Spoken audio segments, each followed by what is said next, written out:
In a recent episode of Beyond Health Tips, I talked about deadly calcification and how important it was that you are able to determine the level of calcification that you have in your cardiovascular system, which leads to hardening of the arteries.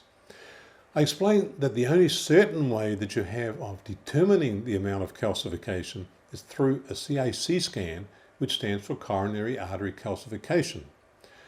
As I mentioned in an earlier video, there are 5 main causes of cardiovascular disease, of which calcification is one of them. The good thing about calcification, if one can say there is anything good about it, is that it can be measured and it is possible to do something about it.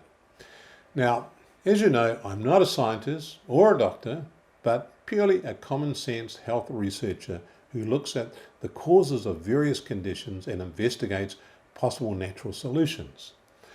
With calcification, you can measure it and you can do something about it. And that is what I'm talking about today. You may also recollect that it was calcification of my aortic heart valve which forced me to have open heart surgery. Because it was silent and I had no symptoms until the last moment, it was too late for me to fix the calcification naturally. If I had taken action a few years earlier with what I now know, I believe I could have avoided that surgery. I had my surgery in October 2018, and since then I've devoted my time in searching out a solution. This involved traveling around the world, talking to cardiologists, bioengineers, scientists and researchers.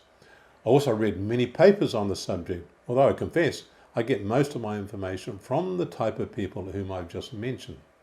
Just don't have the patience to spend days and days poring over dry scientific papers with so much gobbledygook that it is difficult to understand.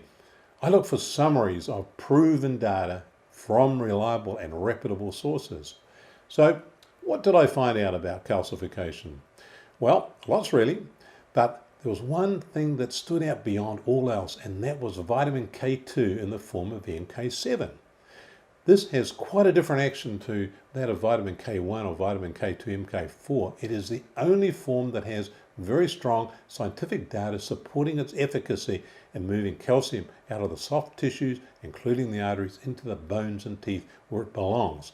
So the ingestion of a vitamin MK7 supplement should be part of your regular supplement program. The big question is, what brand should you use? There are so many. In May last year, whilst I was at the VitaFood convention in Geneva, Switzerland, there were so many manufacturers there promoting vitamin K2, MK7 that I lost count of them. The majority of them were from China, with a couple from Europe.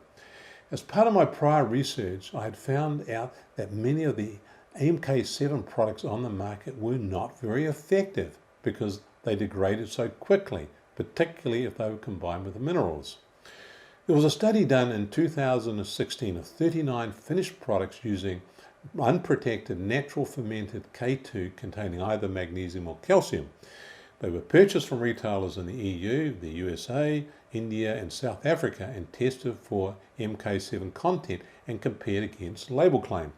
About half of them missed label claim by 50% or more, 20% contained less than 10% of label claims, 4 products had no measurable K2 and only 8% met or were close to label claims. In contrast, they also tested the protected microencapsulated MK7 products and they all met or were close to label claim. The bottom line is that from my research, there are only 2 manufacturers of MK7 in the world that we would trust to provide the correct form of MK7 that would deliver the results. One was 𝗙𝗢𝗟𝗪 Bioscience and the other Nano-Pharma. Interestingly, they are both from Norway. I interviewed their top scientists and executives, but decided that we would go with Nano-Pharma, even though they were slightly more expensive than 𝗙𝗢𝗟 and a lot more expensive than the Chinese manufacturers. Nano-Pharma are the people who did the majority of the clinical trials related to MK7 and their data is excellent. Both of these companies have an excellent product with a slightly different method of the microencapsulation process. Now, if you're interested in doing what you can to avoid hardening of the arteries and to help reduce the buildup of calcification in your cardiovascular systems, then this is an ingredient that you should be taking on a daily basis. The suggested dose rate is 180 micrograms a day, although it is perfectly safe to take double that amount like I do. Interestingly, data is coming out which shows that the MK7 also does good things for your kidneys and is also helping dementia patients. More about that in a later episode. If you're interested in knowing more about the vitamin K MK7, you can find a paper on it on our website, for which I've posted the link below. Also on that same link, you'll find a copy of a video interview which I arranged Ivor Cummins to do with Dr. Hogner Vick, the chief scientist at 𝗙𝗙𝗟𝗪. There are lots of companies manufacturing supplements containing vitamin K2 MK7, so you should have no trouble finding a product. Just make sure you use the brand names of either of these two companies, MenoQ7 from 𝗙𝗙𝗪𝗪 or K2 Vital from 𝗙𝗪.